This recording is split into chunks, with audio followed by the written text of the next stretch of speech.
Indigenous Knowledge Systems is IKS.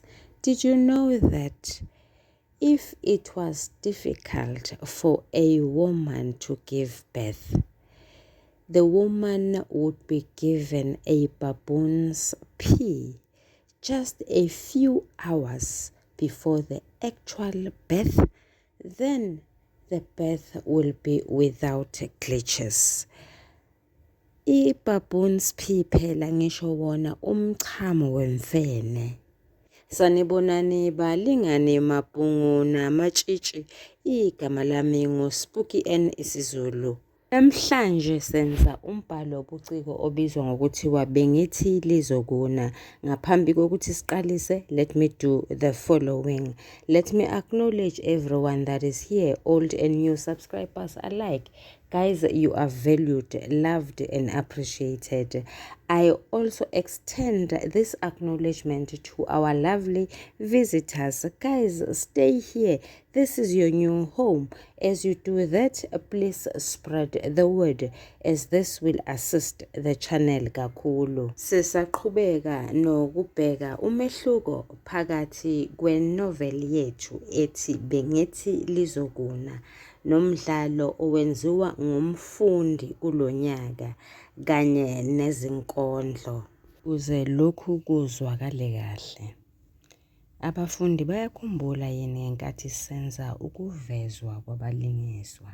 Okunye esakhuluma ngakho ngenkathi sikhuluma ngokuvezwa kwabalingiswa, sakhuluma ngeqhaza elibanjwe ngabalingiswa endabeni. Ake sithathe inoveli-ke. Uma sikhuluma ngeqhaza elibanjwe ngabalingiswa enovelini ethi Bengithi Lizokuna, sisuke sikhuluma ngezinhlobo ezimbili zabalingiswa. Sikhuluma ngomlingiswa oyisicaba kanye nomlingiswa oyindilinga. uLungile ongunkosikazi kaXolani ungumlingiswa oyisicaba, akaguquki, ulunge njengegama lakhe.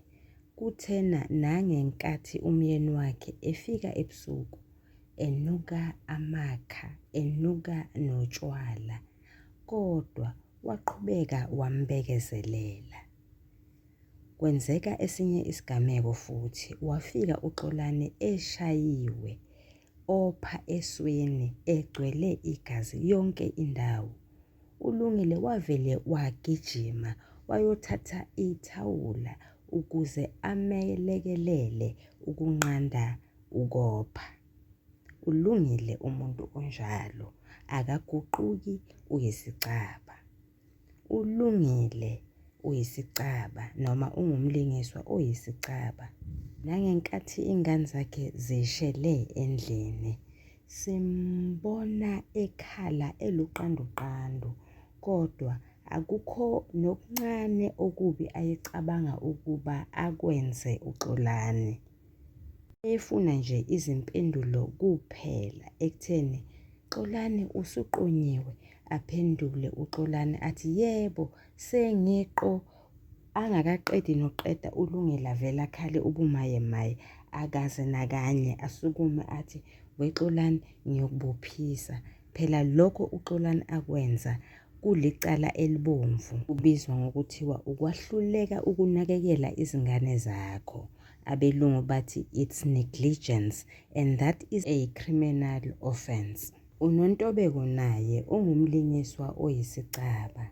uNontobeko ubambelele kumhlengi, yize eselitholile isoka elingunkululeko, elimthanda kakhulu, elizimisele ukwakha ikusasa naye, lathumela abakhongi ukuba bayolobola. Kuko konke lokho uNontobeko wayede ekhononda ethi ujaheni. Simbona ethatha izikhwama zakhe ngosuku olwandulela lomshado, ngemuva kokuba esetshele uNkululeko ukuthi yena uyehluleka ngoba esabambelele kumhlengi. Uyasuka lapho, ushaya imoto iyazula, uqonda eGcilima. Wasuka omkhulu umkhankaso phakathi kwakhe uNontobeko kanye noNgidi, sekuthungathwa umhlengi phansi phezulu netheku. Akukho lapho simuzwa khona uNontobeko elilahla ithemba, yize kwase kubuywa komandla eMlazi sekubuywa koNtuzuma kuphi kodwa wabambelela waze watholakala uMhlengi esenguMahlengi. UXolani Mpanza ungumlingiswa oyindilinga, uyaguquguquka.